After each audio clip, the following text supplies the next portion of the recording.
Hi, this is Liqian Ren, Director of Modern Alpha Wisdom Tree ETFs. Welcome to China of Tomorrow podcast series, where we navigate China, India, Japan, and the broader emerging markets with members of Wisdom Tree and other industry leaders.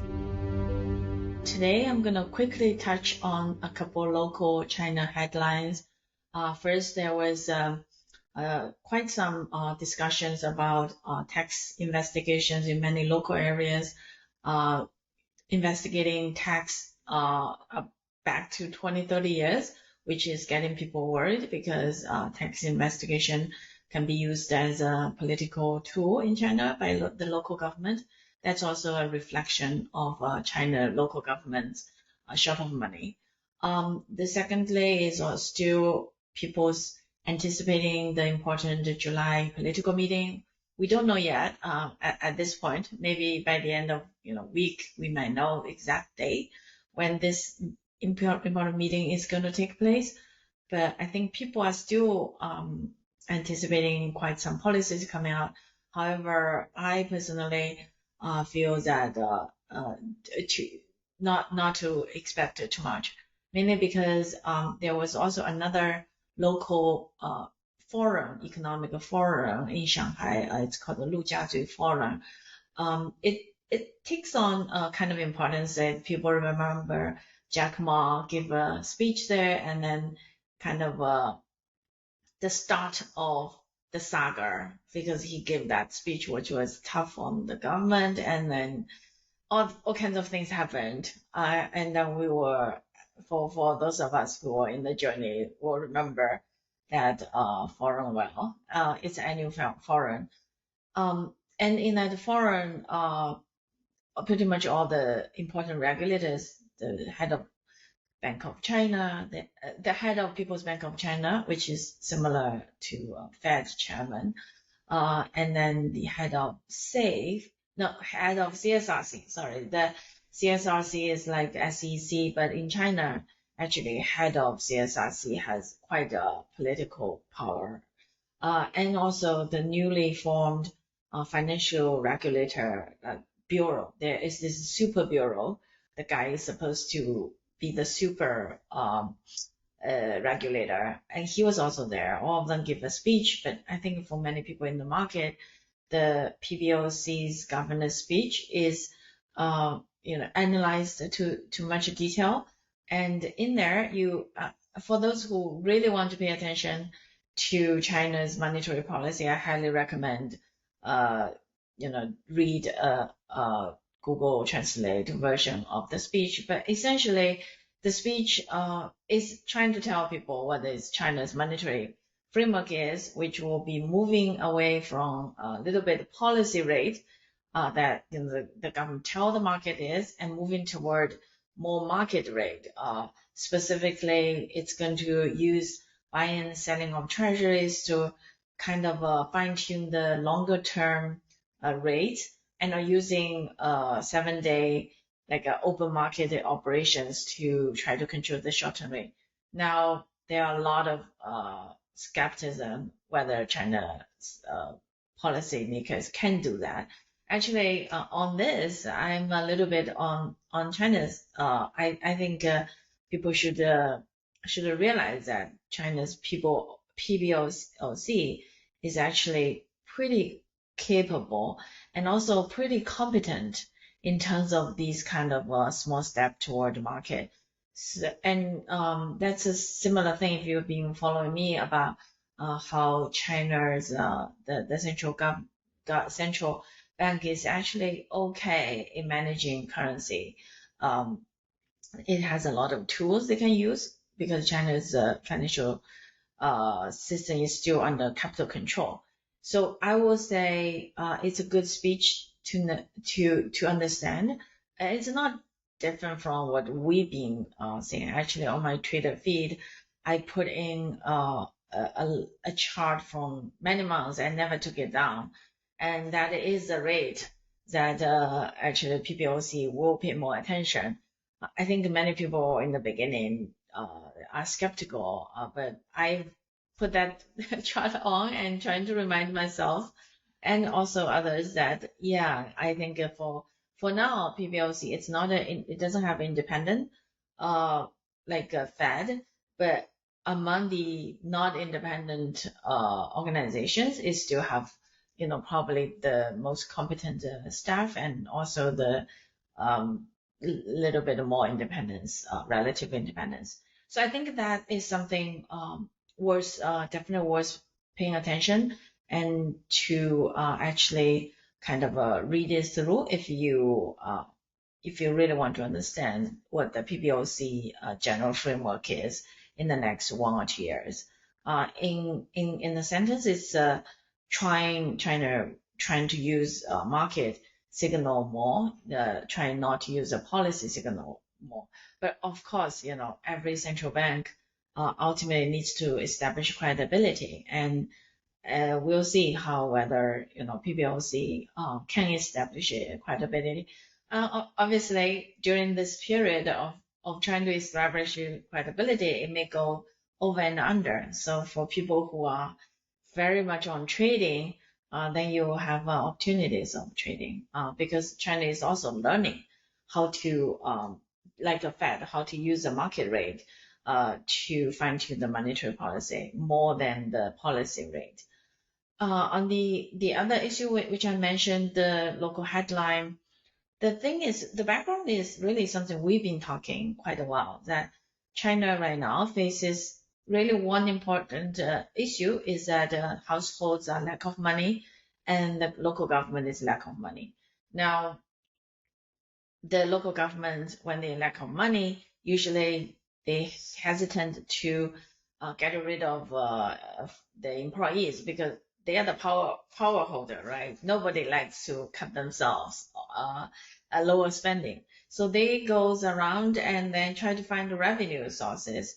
One typical revenue source is fines, and you can see that many local governments, these are all open data if you know where to look. The local government fines has been increasing. The local governments that has worse housing market generally and rely on housing market land sale revenue more, generally have had way more fines levied.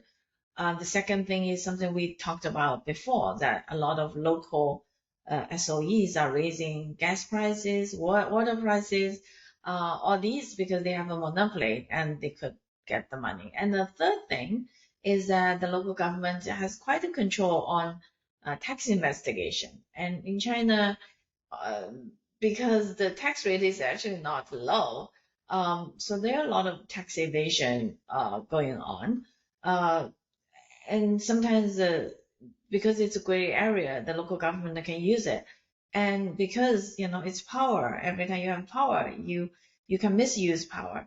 So what happens is that some of the local headlines, local government will investigate a company like 20 years. And then actually the National Tax Bureau came out and says, no, we don't have a central directed plan to investigate companies, because right now the economy is really weak, and usually if it were in the US, it would be cutting taxes. But again, China's political system is different, so top down, and then the central government usually does not take on that obligations of the local government.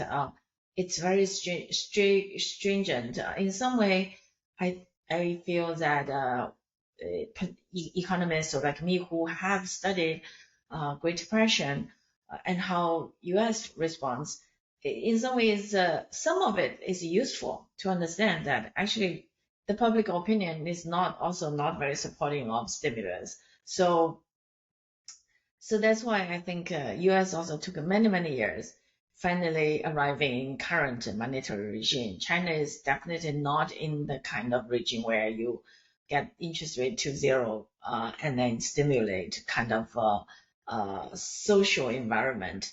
For that, I think you really need to understand. That's why how decisions get made in the central and the local level. I think that's why at least I've been quite vocal to say, don't expect the US style stimulus. But it will do enough to make sure there's no like kind of collapsing situation. So the funny thing is the National Low Tax Bureau coming out to say that no, we are not trying to investigate entrepreneurs for backtax, 20 years.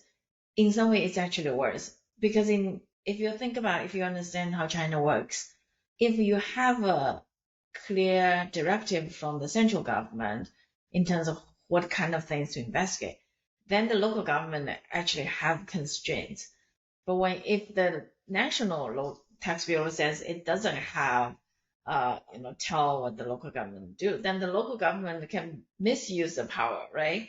So again, for these kind of headlines, you really need to understand what's going on, how the system works. So sometimes actually having the central government taking lead is better because the central government at least has the generally the central government staff is a little bit more competent than okay, I take it back. I wouldn't say competent. They the same, but at least the central government they are more aware of the kind of things they do because everybody, foreign media, they are looking at what the central administrators do, or for the local government because there's not that many eyeballs on it. And some places they will go very borderline illegal in trying to kind of getting money out of entrepreneurs. There has been some local headlines about some female entrepreneur, and then some local government kind of jailed her for some really weak charges just so that she's trying to get money, get paid. She did some work for the local government, and then finally it becomes a kind of a viral issue. But not every news goes viral, right? So local government pushes envelope more if there's no kind of a clear definition or clear guide rails from the central government. Anyway, so these are the local headlines in China. I think to understand these policies and how to read them, you really have to understand the way, power and policies got carried out, and then came out from both the central level and the local level. It's really important to understand the local government's incentives because everybody says, oh, China is a commander. How can the local government doesn't listen to the central government? The truth is, it's like a company. You have a CEO who has some vision, but not everyone carries that vision, right? Because it's not full information and fully. How do you make sure everyone? China has 1.4 billion people and have like couple hundred uh, you know, millions of civil servants. So it's very difficult to make sure every policy get carried out to the T. So that's why you will see these kind of things happening. And I think the last couple of days, wind is shifted a little bit. The government is trying to come out with a lot of policies and trying to clarify it's not trying to investigate the private entrepreneurs for money. But again, unless there's punishment, like during COVID, right? The central government keeps saying you cannot just send these people to quarantine, but the local government still does it. And I remember there was I tweeted a chart which it shows that the central government says you cannot do this, but the local government does it anyway. Because if you don't get punished for doing it, then the local government does the thing that's optimal for them instead of for the so-called whole country.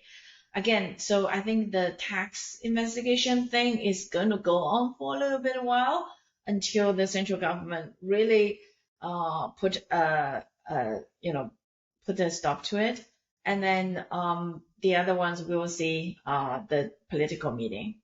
But anyway, if you have questions, feel free to check out the blogs and the the tweets that we've been consistently share and give us feedback on our podcast. Thank you.